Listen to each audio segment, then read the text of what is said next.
I'm Guy Kawasaki, and this is Remarkable People. This is a special episode of Remarkable People because we're going to get into parenting issues in which I am an expert, not in solving, but experiencing. Basically, the Remarkable team and I, we're on a mission to make you remarkable, and helping me today is David Yeager. David is a professor of psychology at the University of Texas at Austin. He co-founded and co-directs the Texas Behavioral Science and Policy Institute.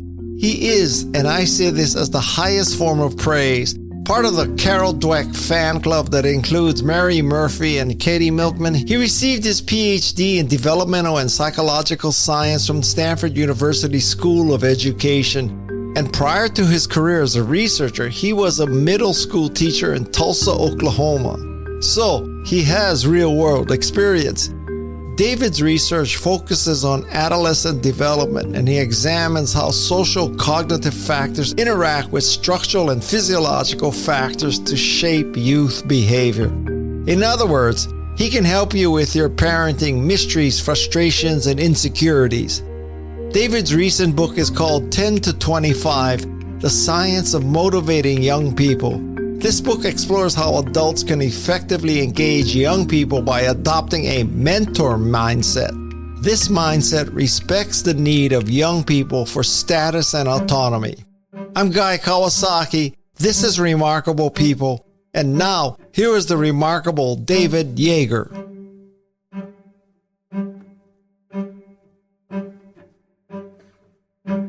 Guy, I have to tell you, first of all, I'm very happy to be on the podcast. But I read your first book when I was like, I'm going to say 10, maybe 11. Oh my God. My dad was in tech and sales specifically. And he was doing Ethernet, setting up the foundations of Ethernet, and that became like internet backbone in the early 90s. But like he was always in Silicon Valley, and he brought your book back one time and I read it. And he loved it because he always felt like at the time, in the late 80s, big business was like vilified because you've got, the kind of Wall Street, all the movies, the Christian Bale and all that kind of stuff. But he always loved your philosophy that when you're selling something great, you're making people's lives better. Yeah. And that was his philosophy of life. So he wanted me to read it as a teenager. So it was really fun to meet you because that was like the first time my dad ever handed me a book. Like he's read maybe one book every 10 years. So I don't know. I have no memories of him being literate, except when he handed me your book as a teenager. So he clearly understood the 10 to 25-year-old brain, I guess. Oh, that's a great story. That made my day. Let's just end the interview right here. There we go. So let's just explain to my audience the state of the 10 to 25-year-old brain. Yeah. We'll do this very quickly. No, just kidding. I would say that there's a lot of narratives up around there about the 10 to 25-year-old brain being incompetent, being short-sighted, being impulsive, impossible to reason with. And that's not my perspective. My perspective is anytime you see that someone's hard to motivate, it's often because there's a difference in what they're paying attention to relative to what we're trying to use to motivate them. I think that's true for babies. I think that it's also true for teenagers, just in a different and more subtle way. And it's true for 20-year-olds. So the big punchline is that young people, when they seem like their brains are turned off and we can't reach them, in fact, a lot of what's happening is that they're paying attention to their social standing. Where are they compared to peers? How are they being treated compared to adults? And the keywords for me are status and respect. And I don't mean a superficial version of status, like having the most likes on social media. What I mean is the feeling like you've earned a valuable reputation in the eyes of someone whose opinions you care about. And young people are really hungering for that kind of feeling that they've done something socially valuable and impressive. And when we tap into that, then we can really light them on fire. And when we don't, then it causes all kinds of problems. In a negative way, would you explain why kids then join gangs? Is it for the social status and the belonging? Gangs are really complicated. We got to remember street level gangs that affect youth are like the tentacles of major, almost corporation-like entities that have huge plans for distributing illegal goods or drugs and so on. And they'll say and do anything in order to recruit people. So they're more clever in their marketing than the best junk food manufacturer or tobacco companies. So it's kind of amazing that there aren't more kids involved in gangs, given how much money is on the line, how much power is on the line, and how much they really need young people to be on the streets distributing things. So that's a very important kind of background for gangs. Gangs are not really driven by one local 18-year-old that recruits a bunch of 13 to 14-year-olds. It's a global corporation, really, even if street level people aren't aware of that. What are the motives that work? They're the same motives that work for getting young people to join, I don't know, a pre-Olympic team or the debate team or baseball, right? It's a sense of affiliation. It's a sense that your work might matter. Sometimes it's fear that you'll be ostracized or harmed if you don't join. And those are powerful motivations for a kid just starting puberty, not knowing who they are, figuring out what their place in the world is. And they become even harder to overcome if like your brothers and cousins are involved because they vouch for the organization. I think the kids joining gangs is not that hard to explain. I think it's the same mechanisms that are involved in lots of other things. I think what's more interesting a lot of times is the kids who have all the risk indicators and don't join. And that's actually the majority of kids. So what are they doing? How are they thinking more about their future than we're giving them credit for? I think that's the more interesting question. And what's the answer to that question? I think that in general, adults have concluded that young people are short-sighted and impulsive and can't think much about the future. And I look around and I see young people with amazing potential. We're about to start the Olympics, and we're going to see the most amazing performances and in a diverse array of sports where the young person who's the best in the world is like 14 to 17 years old, right? Those young people were staying up late, waking up early. They were listening to coaches. They were sacrificing. And that's just one example among many of how, young people can have a lot of self-control and think about the future when it's for the sake of something that matters to them. And what's the big reward in the Olympics? It's not really professional sports. A lot of it is your reputation and your sense of acclaim. And I think that's a kind of supercharged version of what happens on a day-to-day basis when a young person is really committed to a cause, often something bigger than themselves, a sense of purpose. They're willing to delay gratification and wait for the second marshmallow or whatever you want to call it for the sake of doing something important. Have you noticed a male-female difference in these factors and how they react to these factors? Well, so the reason I have 10 to 25 as the age range in the book I'm talking about is because age 10 is about the age of onset of puberty. And puberty does a lot of things to the brain. Among the most important, in my perspective, is what happens through gonadarchy, which is the kind of onset of gonadal hormones like testosterone, estradiol. And those sensitize the brain to social reward and also social punishment. 25 is the other side of it because we're talking about the social offset of adolescence, the adoption of an adult-like role in our culture. And that because of basically the premium on advanced technical skills, it's pushed back the adoption of a first major career or role to later and later and later in our global society. But let's back up and talk about that 10-year-old age. So we know girls start puberty around a year and a half earlier before boys. There are some race and ethnicity differences. So Latino girls tend to start puberty median around 7 or 8 years old. Asian boys in the US more like 15. So you've got a wide range of when puberty is starting. And therefore, when a lot of this kind of hypersensitivity to status and disrespect is starting to affect the brain. So the only real kind of notable difference is the onset of some of these processes, a little earlier for girls, a little later for boys. But once young people are in the middle of this social reawakening, then you tend to see very consistent differences or consistent trends across the two. So there are few differences. So in a great study that Eveline Crone did, they took teenagers around 10 to 18 or even 25, and they had them provide saliva samples, and they looked at testosterone levels at 2 different periods, 2 years apart. And they're boys and girls throughout that whole range. What you see is that both boys and girls go up a lot, girls a little earlier than boys, but the extent to which your testosterone increased over 2 years was just as correlated with brain functioning in boys as it was for girls. So it's not really the case that testosterone is just a male hormone. It's in greater supply in men versus women, but its influence on the social reawakening of the brain is very similar. I have to say that after I read your book, all I could conclude is that I really suck as a parent. I just want to know, what's the effect of parents nagging a 10 to 25-year-old person to do his homework, clean her room, whatever, wake up early, take out the garbage can? What's the effect of nagging? Yeah, I'd say that first, Guy, I have a growth mindset about your parenting. I think you can improve. And so everyone can get better. But I would say that the more serious point is that there are studies of nagging. And there's a great paper by Silk and colleagues, and my colleague Ron Dahl is on this paper. I write about it in the book, where they took teenage girls and they put them in the fMRI scanner, so a big magnet that's detecting different levels of blood flow in different regions of your brain. And the magnet is spinning.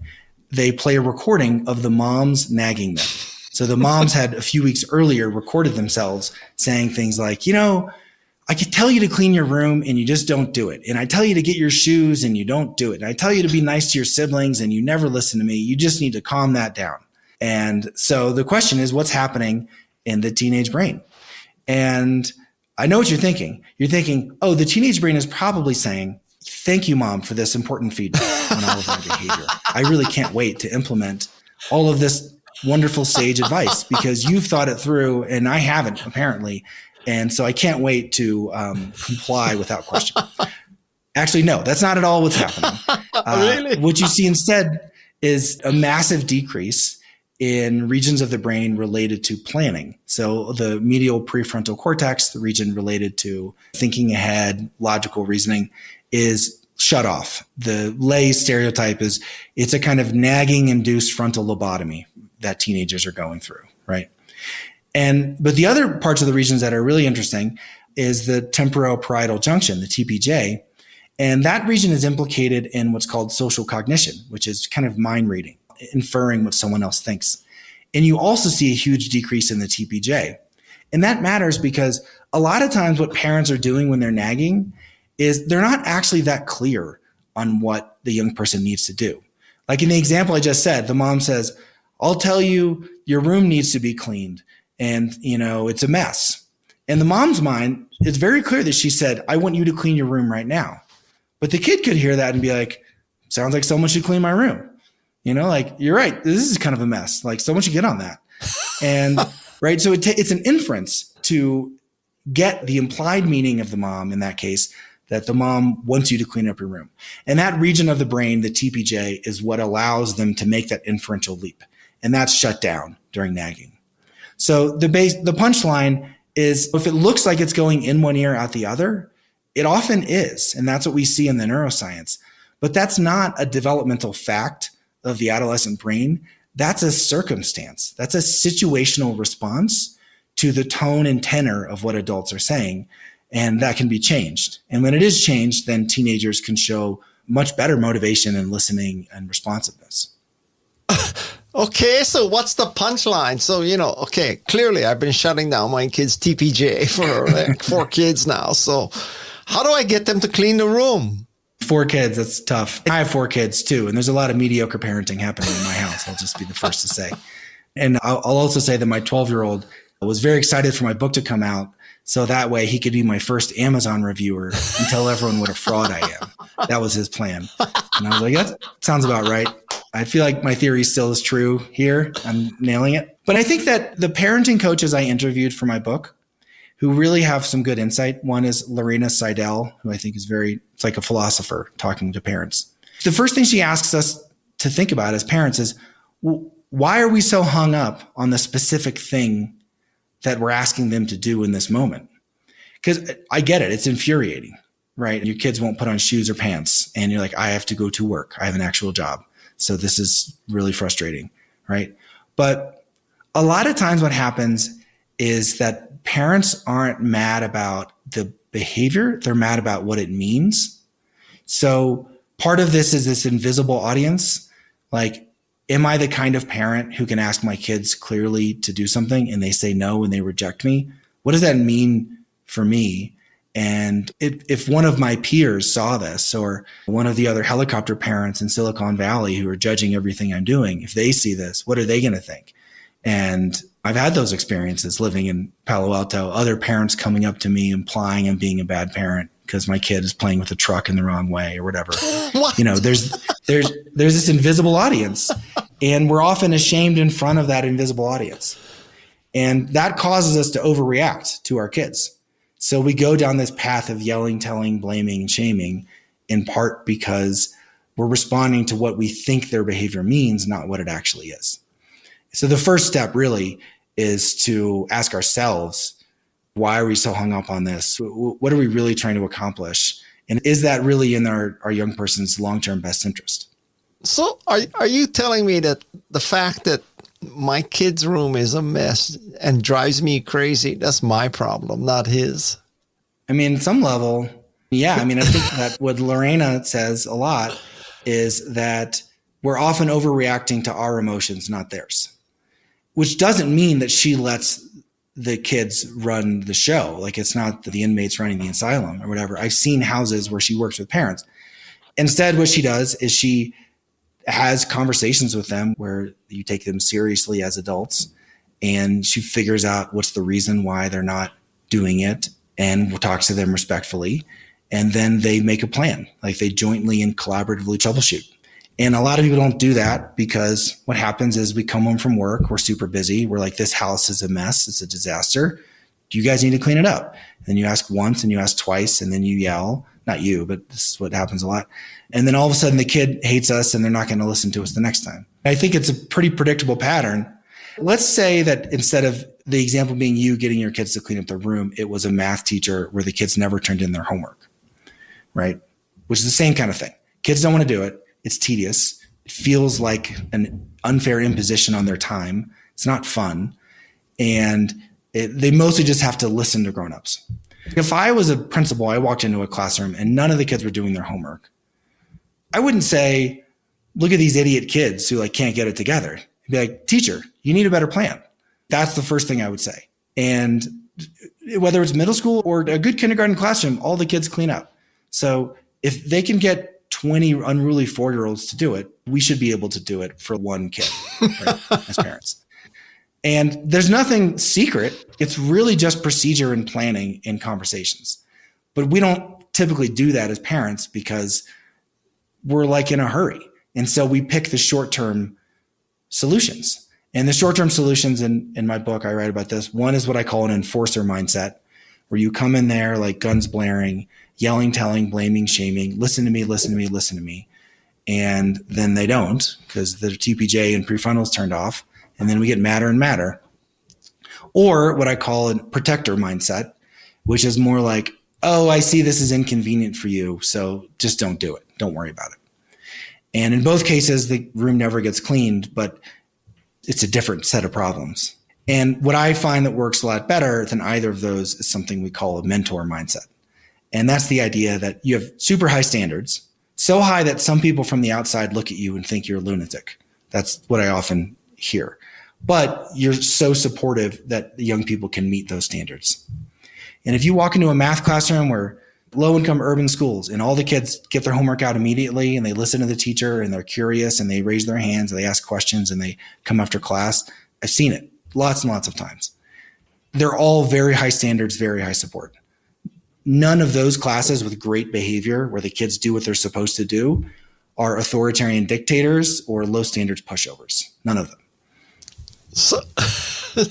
So David, if I understood you correctly, I go to my son and I say, son, I have very high standards for what our house looks like. So you and I are going to come up with a plan to reach my standards for this house. Is that what you're telling me to do? I don't often see mentor mindset or great leaders say it in those terms, because that can come off as like robotic, or they could be like, those are your standards. Like, they're not mine. I don't care about those. So I'd have to like meet your kids and figure out your personality a little more to give you more specific advice. And there are parenting experts that are better at the very specific advice. But in general, what I see is they turn the conflict into a problem that's both of your problems, not just your problem. And then the young person has a reason to problem solve with you. And then it's a lot of questioning and a lot of asking and waiting for legitimate answers. Now, the wrong way to question is, I told you to clean up and you didn't. What were you thinking?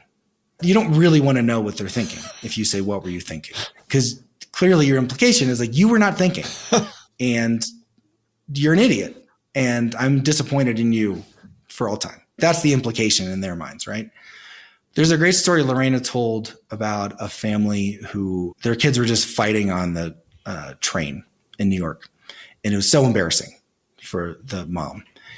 There's being brats, and the mom's sitting there mortified, and every fiber of her being wants to just yell at her kids or grab them, be like, stop what you're doing right now. All of these people are judging me for being a horrible parent and a terrible person.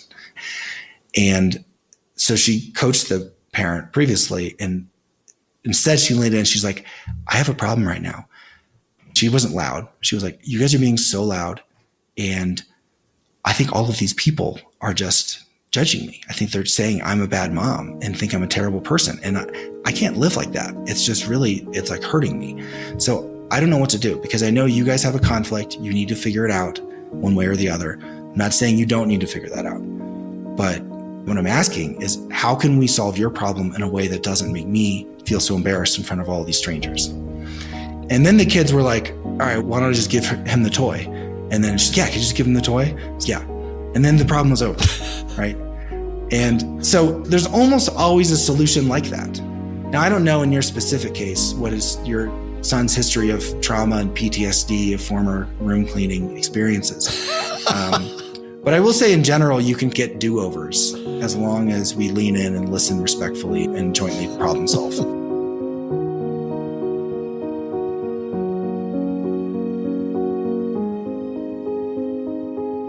Just for the record, so people listening to this, I love my kids, and my kids are my greatest source of joy. And I look at this and I say, compared to some of the problems that other kids present to their parents, my kids are angels. So no, I know. I just want to go on the record.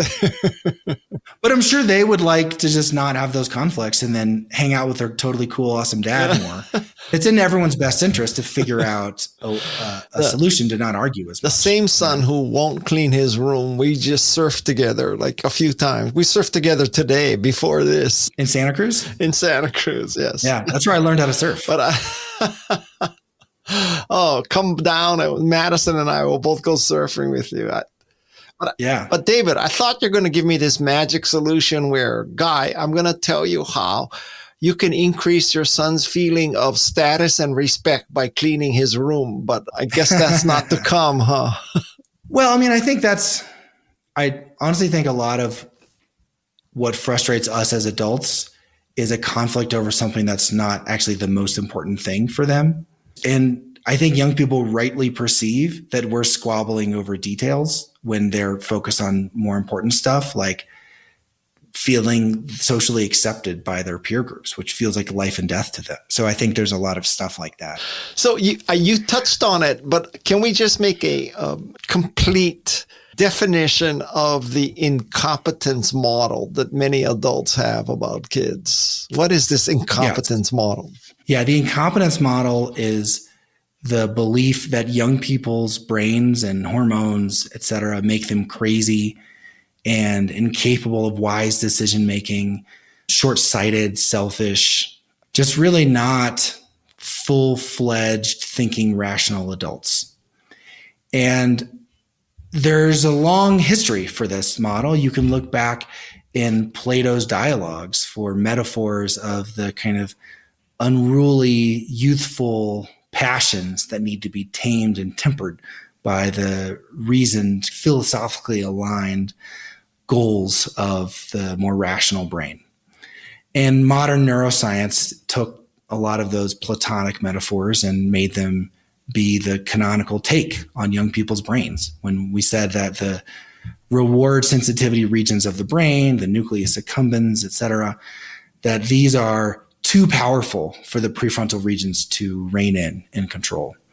And the reason for that incompetence model originally was really positive. It was often used in support of youthful defendants who committed heinous crimes and were being sentenced to life without parole or the death penalty before they were 18.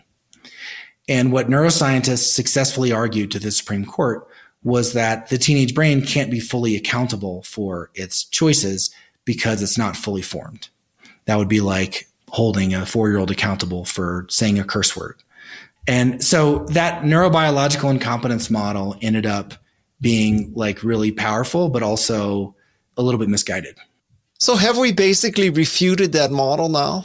So what the neuroscientists now think is that it's at best incomplete, that it's not like the teenagers lack a prefrontal cortex. Instead, it's that their prefrontal regions are more sensitive to the reward sensitivity regions. So there's more of a linkage between the goals we have and what we want and how we want to feel in the prefrontal regions in that early age. You can think of it as, in the old model, the prefrontal was teaching the affective or emotional regions to basically cool it and calm down. So it was a top-down approach. What we now think is that starting with puberty, young people are trying to figure out how to be socially successful. And a big way to figure that out is by paying attention to what feels rewarding socially or avoiding what feels painful socially, like humiliation. And so you can think of the emotional regions as the teacher of the prefrontal. So what should the prefrontal be planning? What should it be focusing on? How should it logically be reasoning? That's a product of experiences that either felt good or felt bad earlier on. And so that reverses a lot of what we now think. And there were some scientific reasons why this happened. So scientists started using scanners that had a different kind of resolution where it could look temporally at links from one region to another rather than just was it off or on. And then also just some rational thinking that it just can't be the case that teenagers lack a prefrontal cortex. They plan lots of stuff all the time.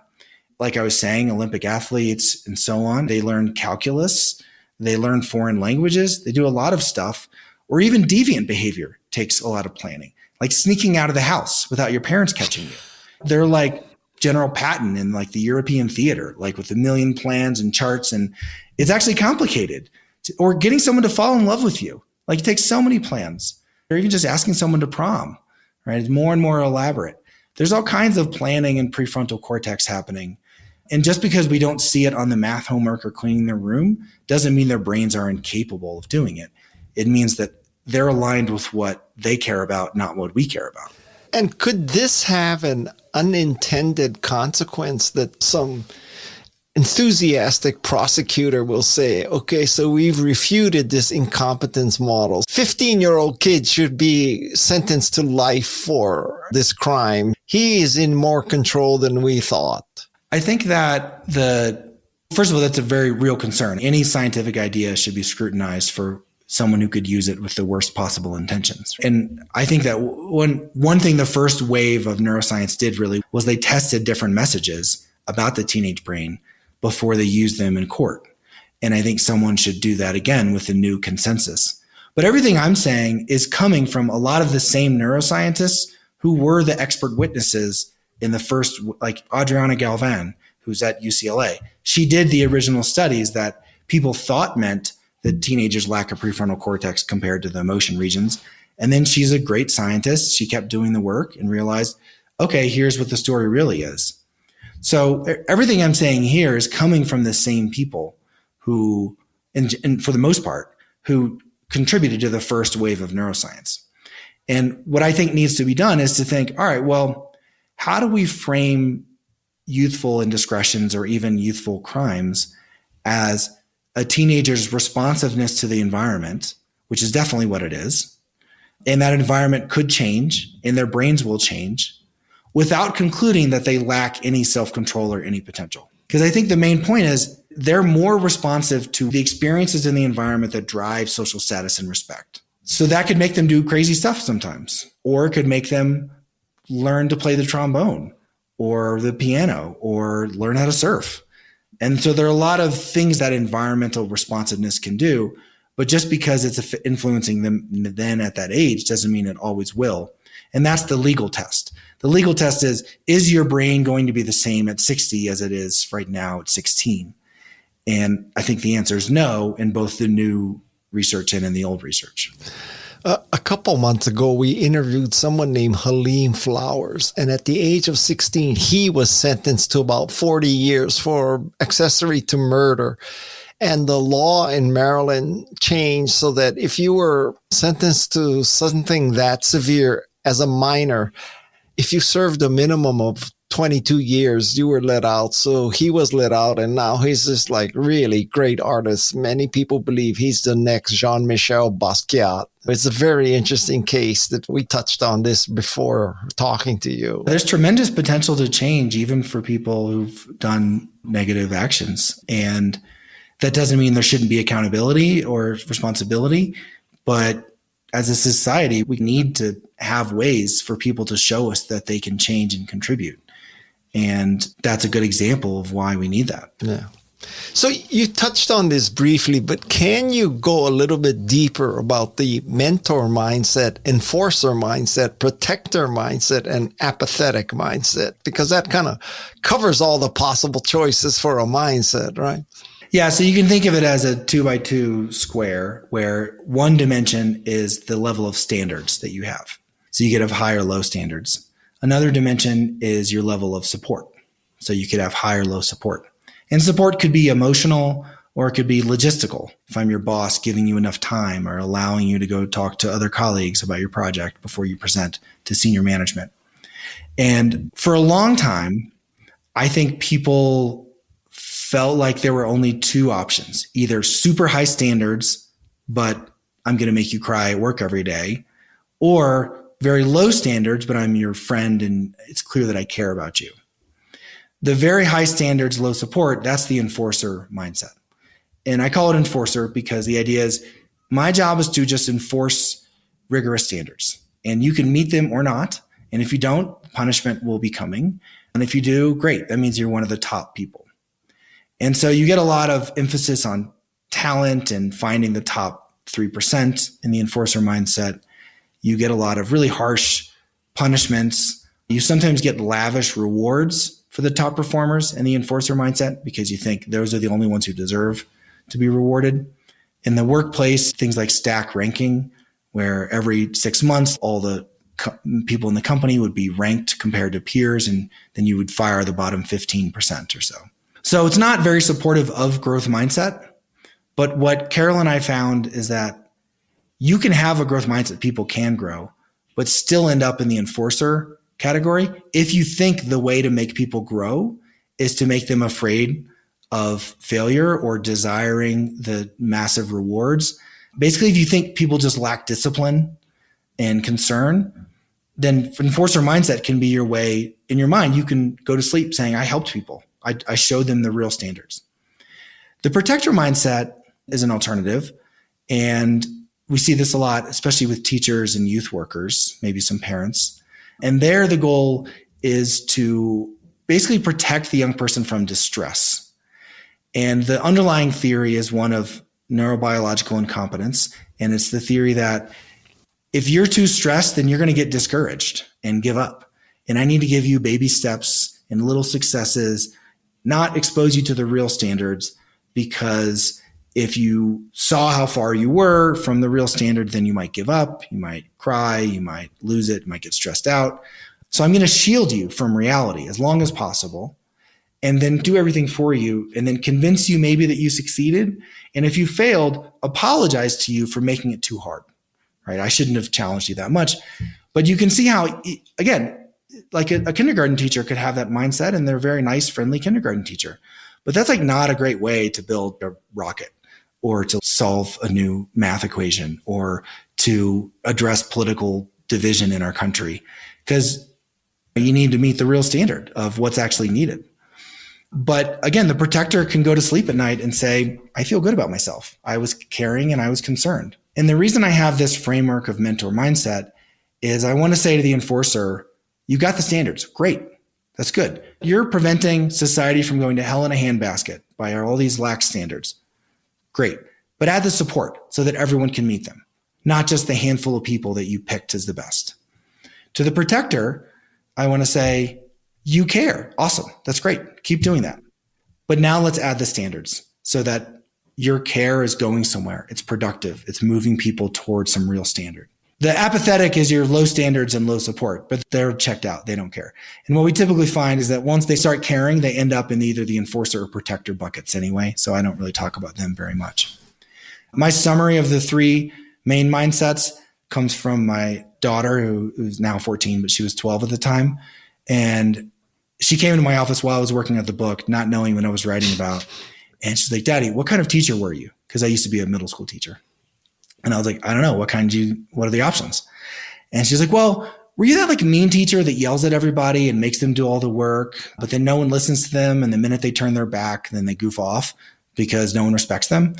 And I was like, no, what's the other option? She's like, were you that really nice and friendly teacher where everyone just hung out and they didn't really do anything in class, but the teacher was nice and they thought everybody liked them, but really no one respected them because they had no standards? And I was like, no, well, what's the other option? And she was like, were you that teacher that was like really hard and strict, but in a way that made you love the subject, even if you didn't love it before? So everybody worked super hard. And even if they left the room, they kept working and really wanted to do it because they wanted to impress the teacher. And I was like, I tried to be that teacher every day, Scarlett. But those are the three mindsets. And I was like, Scarlett, did you hear this somewhere? Did you read a book? She's like, nope, just came to me in my brain. And to me, that kind of confirmed that these three mindsets are not just some social science nonsense we're making up. This is really how young people see the world. And most people can think back on examples, whether it's coaches or parents or teachers that fit in one of those three. I'm almost afraid to ask this question, but Madison, what kind of mindset do I have, Madison? I've worked for you for about 3 years now, and I can confidently say you have the mentor mindset. You have extremely high standards, but I respect you, and so I want to meet those. But you also give me a lot of support along the way, like logistically, emotionally. Guy, you have the mentor mindset. I didn't have to pay her to say that. Yeah, I was going to say, there's no reason to doubt the word of a paid employee on the air. I believe it. I read your book. Sounds pretty good. Carol Dweck asked me, she was like, David, I started getting nervous. You keep talking about these mindsets, and she's my collaborator on these projects. And she's like, what was I? Because I think she worries about being the enforcer, just being the super tough person. And certainly Stanford graduate students these days are different than they were. I think they're worried about different stuff. And I was like, Carol, you were the perfect mentor mindset to me. She's like, but I didn't really do anything. I was like, yeah. But you always made time to meet with me. You never blew smoke. Like, you were always giving me the honest truth about the work, but then you problem solved. You're like, okay, well, this isn't good enough, but what are we going to do about it? Rather than, this isn't good enough, get out of my office, you loser, which is what I was worried about. Because when you talk to a famous professor, you're like, oh my God, they're going to think I'm an idiot. So I was like, Carol, you were great. She's like, well, thank you. So now that's on record that you and Carol are both mentor mindset leaders. I bet Mary Murphy would say the same thing about Carol. I adore Carol. Yeah. Mary and I were graduate students together. Oh. We overlapped 1 year, and then now we're collaborators. Oh, that's great. I love her idea that you have to have an organization and environment that has a growth mindset. It's not just what's between your temples. Yeah, it's super important. I think that Mary was the first to really articulate how you go from an individual mindset to a culture, and what are the cues that signal that. And the reason Mary and I teamed up on basically the most important projects I've been doing for the last 5 years have been with Mary Murphy and Carol Dweck. Mary, of course, the author of Cultures of Growth. And it is to focus on, all right, well, once you know that you need a culture of growth, how do you change the behavior of, in our case, teachers who are creating that culture? And that's how we got to mentor, enforcer, protector. is it turns out that if you're an enforcer, you don't create a culture of growth. You create a culture of selecting in and just choosing the top people or punishing the lower achieving people. And the protector, it's not a culture of growth either, but that's because no one's held to high standards. So there's no push to grow. In the mentor, though, you believe that your goal is to align your behavior with the long-term best interest of the young person that's working with you or that you're mentoring. And in that case, you end up pushing young people to create a culture of growth. So these three ideas of growth mindset, cultures of growth, and mentor mindset all come together, both in literature and also in our minds, as a path toward creating organizations and ideally a society in which young people can grow and flourish. And what if you're a mentor listening to this and you say, David, I have the mentor's dilemma. I just don't know where to draw the line. And how do I provide support, but not too much? And how do I have a high standard, but not so high as to make it a negative? So how do you get around the mentor's dilemma? Yeah, I think it's a great question. What I've seen people do is to not compromise either the standards or the support. But when you don't get it right the first time, you still get a do-over.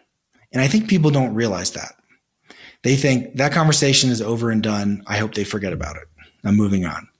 But a lot of times, if you don't strike the right balance of standards and support, you can go talk to people afterwards. Lorena Seidel taught me this with parenting. We lose it, we yell at our kid, and we just hope they don't bring that up to their therapist in 20 years. But in fact, you can go and you can be like, hey, it's been 5 minutes. I just want you to know we have very high standards in the house. That's why I was upset. But I also am very much trying to support you and understand where you're coming from. And I didn't do that. So I didn't live up to the values of the family. So can we please troubleshoot? How can we do X? But also I want to make sure that it matches with what you think. That kind of thing can be done in management too. You could have a performance review where you just harp on their flaws, thinking they assume that you're coming from a good place. And then they leave in tears. And you're like, oh, I screwed that up. You can go and say, first of all, be transparent. Look, I was really focusing on flaws because you have so many strengths that it's almost not worth focusing on in the performance review. But I want you to make sure that in writing, I'm going to emphasize your strengths and what you did well. And second of all, what I should have done as your manager was troubleshoot with you on how to prioritize addressing any potential weaknesses. Which ones do you want to work on? How do you want to do it? How can I support you? And so you don't back off your standards. You don't back off your feedback, but you say, look, I should have done a better job troubleshooting with you. And managers I interviewed for my book, like Steph Akamoto, who was at Microsoft for a long time, is now at ServiceNow. It's just a legend, amazing manager. She doesn't always get it right. And when she gets it wrong, she has enough of a communication line to talk about it. So I think the main punchline for mentors is I'm not asking you to be Athena from Greek mythology, like capital M mentor, who spent 20 years guiding Telemachus while Odysseus was off fighting the Trojan War. You can just have a philosophy and an approach of high standards and high support, and then spend a little time in conversation if you don't strike the right balance. And you end up saving a lot of time because then you end up having motivated, independent, willing young people who want to work hard, who don't quit and cheat the minute you turn your back, who aren't trying to go hide in the break room and smoke weed so they don't have to do any work, right?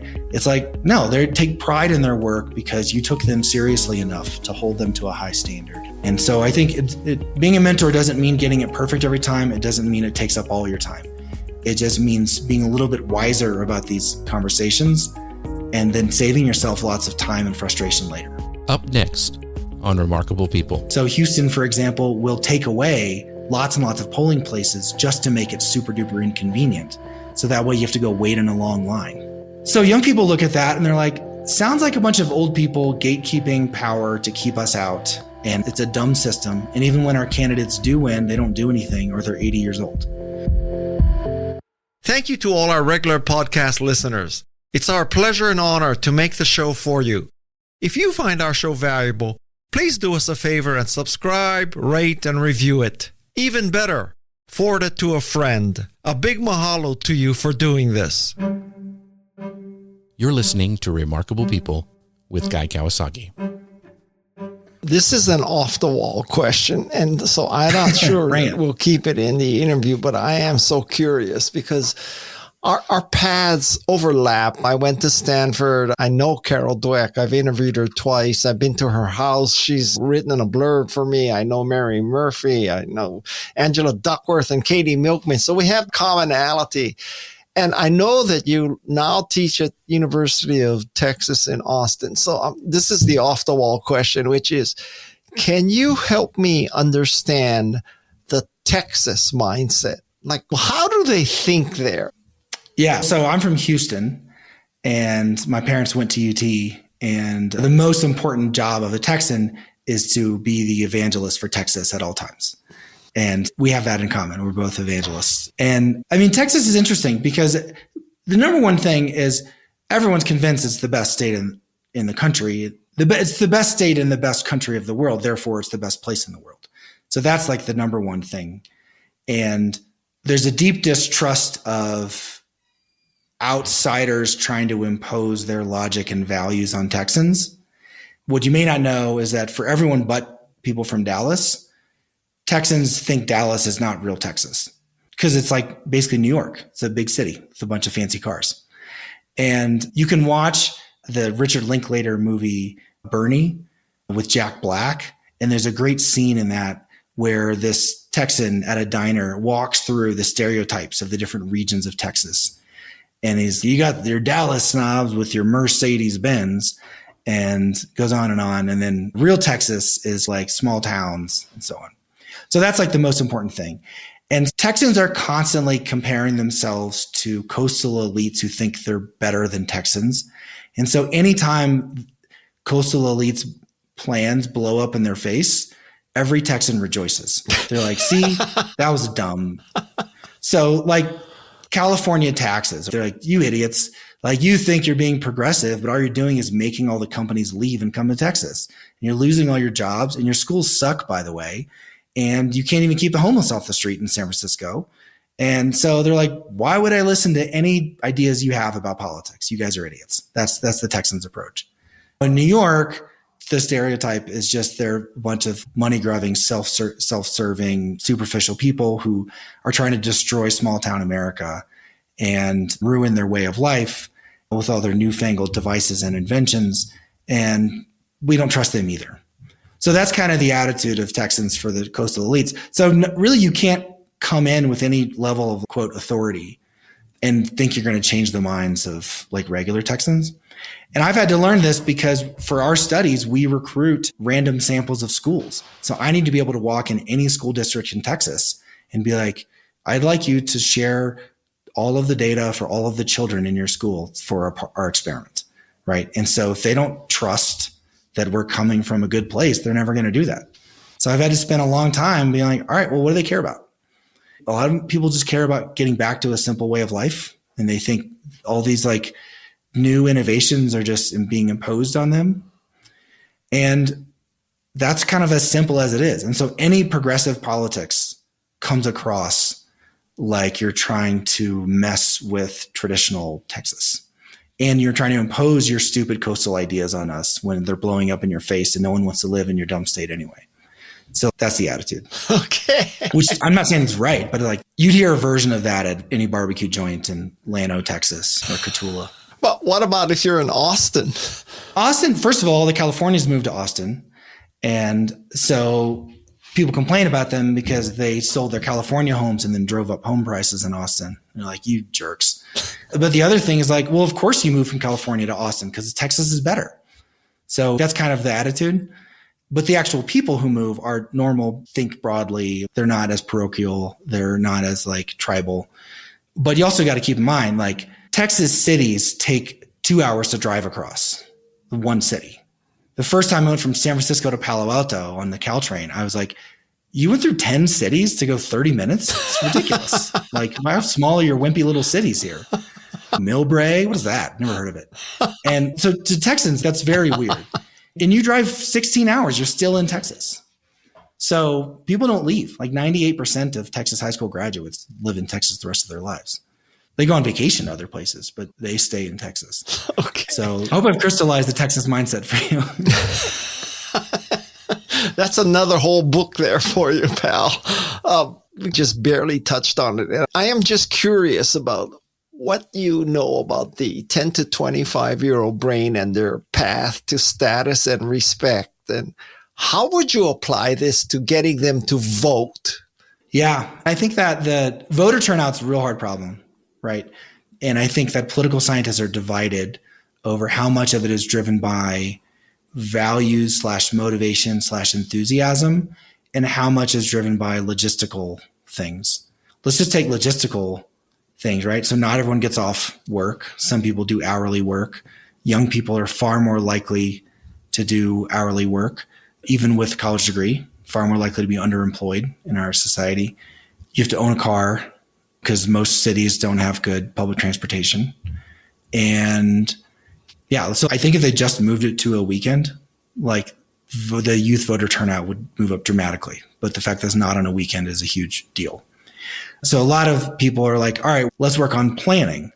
And so for the people who think teenagers are just bad at planning, then their solution is, all right, I'm going to text you beforehand and say, which polling station are you going to go to? What time are you going to go? Or maybe I'll offer you a free Lyft or a free Uber.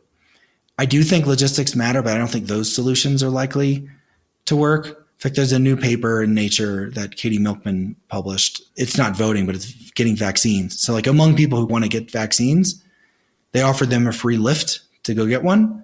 And this is a COVID booster, and it didn't do anything above and beyond just reminding you to go get the vaccine.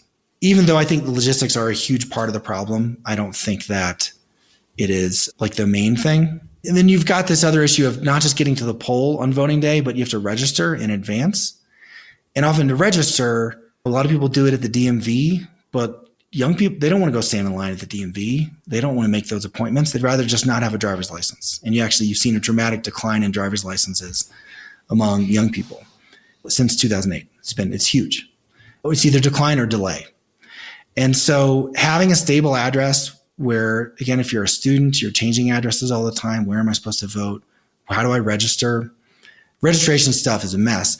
And then in states, about half of states, maybe more, have active voter suppression efforts. And they want to suppress the votes of young people and minorities. So it's like not an accident. So Houston, for example, will take away lots and lots of polling places just to make it super duper inconvenient. So that way you have to go wait in a long line. So young people look at that and they're like, sounds like a bunch of old people gatekeeping power to keep us out. And it's a dumb system. And even when our candidates do win, they don't do anything or they're 80 years old. So I think there's a lot of reasonable stuff going on just on like logistics and feeling like the system's fair. Now it's like motivation and enthusiasm. What really matters in voting? There's so many representatives. So does your congressman matter? Maybe. But a freshman congressman, it's going to be 20 years before they're on a good committee. And even the committees can't do that much. But senators really matter. But very few Senate races are actually open each year. It's certainly the case that if young people mobilize, they could flip the Senate in one way or the other. But that is a very obscure and weird argument to an 18 to 25-year-old who doesn't really understand American politics. Because the reason the Senate matters is the filibuster. And the filibuster is a made-up rule from the Senate. What I've found is that the real powerful things, like appointing Supreme Court justices and the filibuster in the Senate, those are the things that hugely matter. It's hard to get young people to wrap their minds around those. They feel arcane and they're not really enthusiastic.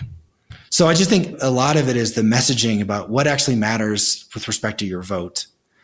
And so they get involved in presidential politics, but we don't really have presidents that are appealing to young people. They're not trying to. Like not since really Obama, Bill Clinton.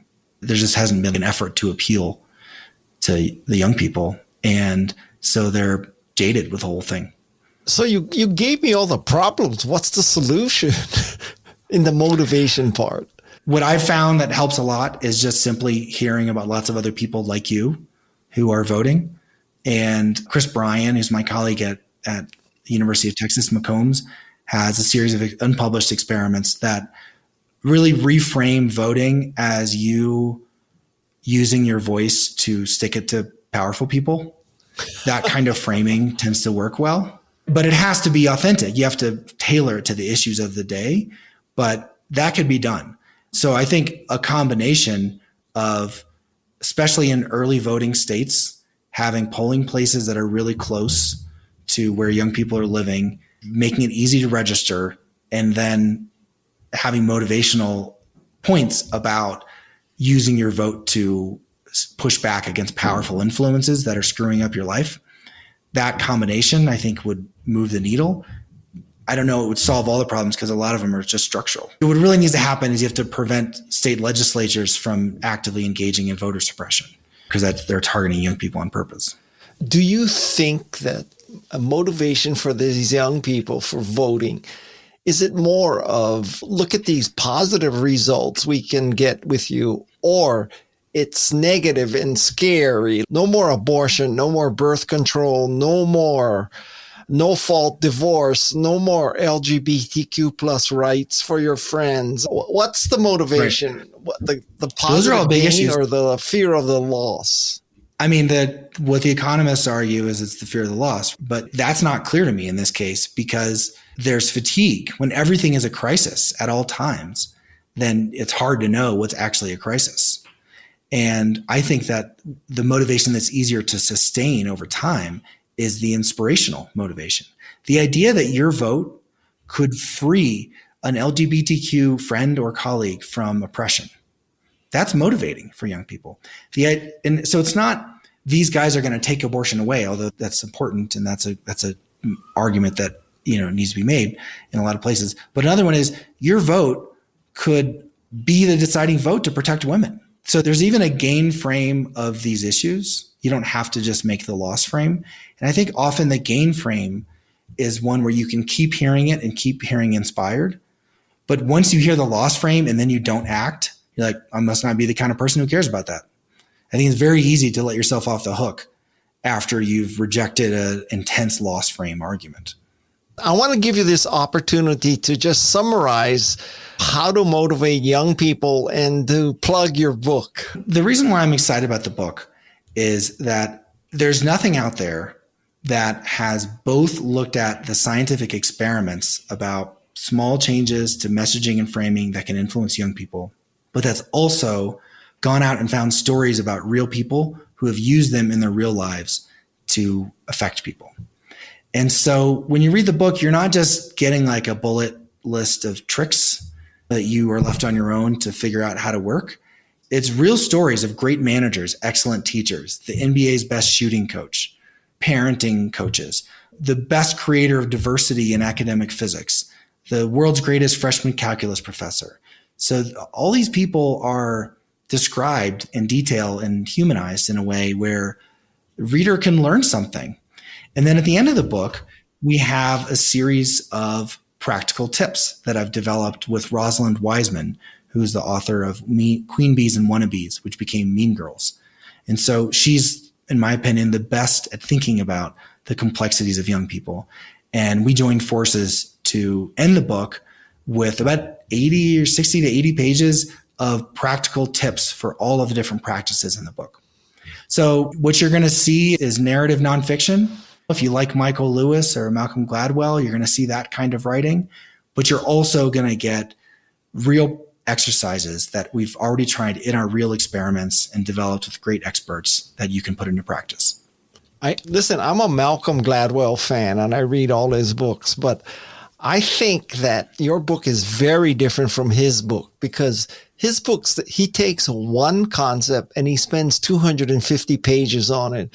And your book, there's like dozens of tactics and advice and stuff. I think it's very different kind of style of writing. As I was writing it, I woke up every morning and I reread Michael Lewis or Tracy Kidder and then sometimes Malcolm Gladwell because these guys are master storytellers. And I'm a scientist. I had to learn how to write that way.